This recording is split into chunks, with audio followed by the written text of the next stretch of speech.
ভারতবর্ষের ইতিহাসে মহিলা শাসিকা হিসেবে আমরা ঝাঁসি রানী লক্ষ্মী, দুর্গাবতী, মমতাজ মহল, নূরজাহান এদের কথা যেমন জানি, তেমনি আমরা জানি না এটা বলবো না, কিন্তু খুব কম তথ্যের জন্য তার সম্পর্কে আমরা কিন্তু ইতিহাসে খুব একটা আলোচনা দেখি না।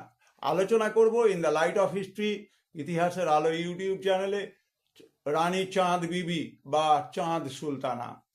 আহমদনগরের সুলতান হুসান নিজাম শাহের কন্যা চাঁদ বিবি 1550 থেকে 1600 খ্রিস্টাব্দ বা চাঁদ সুলতানা ছিলেন দাক্ষিণাত্যের অন্যতম শক্তিশালী নারী শাসিকা, দক্ষ কূটনীতিবিদ এবং সংস্কৃতির গভীর অনুরাগী।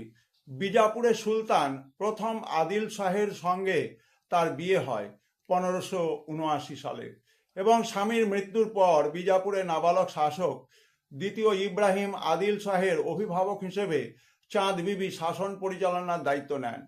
এই সময় তার বিরুদ্ধে যে ষড়যন্ত্র হয়েছিল সেখানে কামাল খান, কিশোভার খান, ইকলাস খান এদেরকে দমন করেছিলেন, কিন্তু তিনি ষড়যন্ত্রের শিকার হয়ে বিজাপুরের ক্ষমতা হারান। পরে তিনি আহমদনগরে ফিরে গিয়ে সেখানকার নাবালক শাসক বাহাদুর শাহের অভিভাবক হিসেবে আহমদনগরের শাসনভার গ্রহণ করেন। তার মন্ত্রী মির্জা মঞ্জু আহমদনগরের আক্রমণে মুঘল সেনাপতি মুরাদ মির্জাকে আমন্ত্রণ জানান।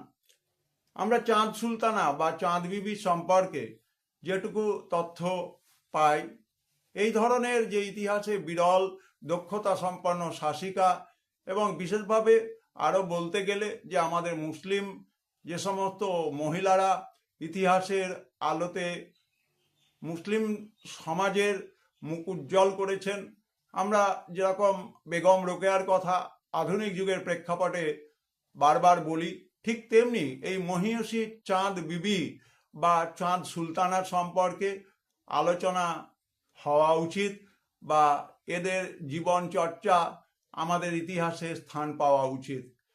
যাই হোক না কেন, প্রিয় ছাত্রছাত্রী এবং মাস্টারমশাই, দিদিমণিরা, আপনারা এই এপিসোডগুলোকে আপনারা কাজে লাগান এবং যাতে করে ছাত্রছাত্রীরা আমাদের ইতিহাসের যে সমস্ত দিকগুলো আলোচনা হয় না সেগুলো সম্পর্কে জানতে পারে।